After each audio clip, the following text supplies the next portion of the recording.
Ziro budget या सेंद्रीय शेती यानी हम एक्सटर्नल इनपुट्स कुछ भी ना देते हुए सिर्फ सेंद्रीय खेती अपने ज़मीन अपने जो खेत में जो भी मिलता है वो मल्चिंग या उससे पूरा खेती करना है, वो जीरो बजट खेती माना जाता है।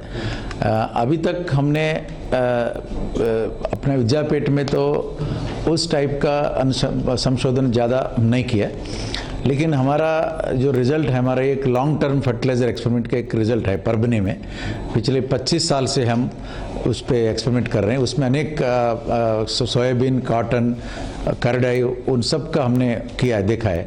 उसमें हमने ये देखा है कि कोई इनपुट नहीं देने से वो यील्ड उसका उत्पन्न है वो धीरे धीरे घट जाता है। लेकिन जो हमारे सिफारिश किया हुआ है से नाइट्रोजन, फास्फोरस और पोटाशियम केमिकल द्वारा या केमिकल नहीं है तो फिर ऑर्गेनिक मतलब सेंद्रीय पदार्थ मतलब वर्मी कंपोस्ट या फार्म मैन्योर, ऐसा केमिकल सेंद्रीय खतें या रासायनिक खतें देना जरूरी है। लेकिन दोनों ना देते हुए खेती करना ये हमारे अनुभव में ये मुमकिन नहीं है। नहीं, कई सारे किसान उसको फॉलो कर रहे हैं जीरो बजट नहीं, वो जीरो बजट नहीं, उसको जीरो बजट नहीं है, वो पर्याप्त मात्रा में सेंद्रीय खतें डालते हैं। तो हम भी वही कहते हैं, अगर आपके पास सेंद्रीय खतें पर्याप्त मात्रा में हैं तो आप जरूर डालिए सेंद्रीय खत। क्योंकि अगर आप एक यूरिया का आप 40 किलो नाइट्रोजनी जो आप यूरिया में देते हैं तो उतना देने के लिए आपको 10 से 15 आपको टन का FIM या गाय का खत देना चाहिए। लेकिन उतना खत तो उपलब्ध नहीं है गांव में। अगर उपलब्ध है तो अगर आप जरूर डालिए और उसको आपको इतना ही फल उत्पन्न मिलेगा। तो सेंद्रीय खेती में इतना है कि सेंद्रीय पदार्थ जो है, सेंद्रीय पदार्थ को इनपुट से वो मिलने की वही समस्या, उपलब्धता समस्या है। वो अगर वो है तो वो जरूर करें, लेकिन बिना कोई इनपुट दिया, कोई इनपुट देते हुए आउटपुट आपको मिलना वो मुमकिन नहीं। झिरो बजेट शेती हे मोठ्या प्रमाणात शक्य नाही असं त्यांचं म्हणणं आहे। आणि दुसरी गोष्ट, त्यांचा सेंद्रिय शेतीला विरोध नाही, पण सेंद्रिय शेतीमध्ये उत्पादन वाढत नाही असा त्यांचा आक्षेप आहे। आणि मला वाटते कुलगुरूंचं जे वक्तव्य आहे ते अगदी बरोबर आहे, कारण सेंद्रिय शेतीमध्ये उत्पादन वाढत नाही, उत्पादन घटते आणि सेंद्रिय शेती परवडणार नाही।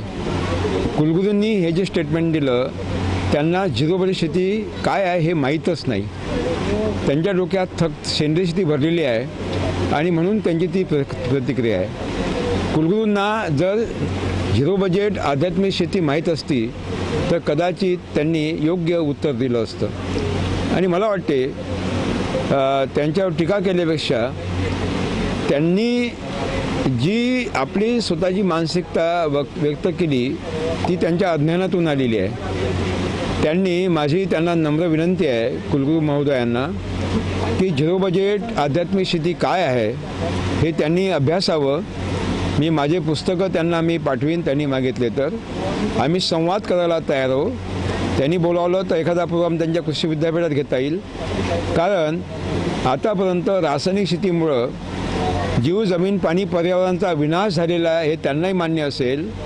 आत्महत्या करणारे लाखो शेतकरी हे रासायनिक करणारेच होते, कर्जबाजारी होते, त्यांनाही माहीत असेल। आणि जेवढे काही 7 लाख आत्महत्या झालेल्या आहेत पूर्ण भारतामध्ये, त्यामध्ये झिरो बजेट शेती करणारा एकही शेतकरी नाही। आणि म्हणून जर आत्महत्या थांबवायचा असेल तर फक्त एकच उपाय आहे, तो म्हणजे झिरो बजेट आध्यात्मिक शेती।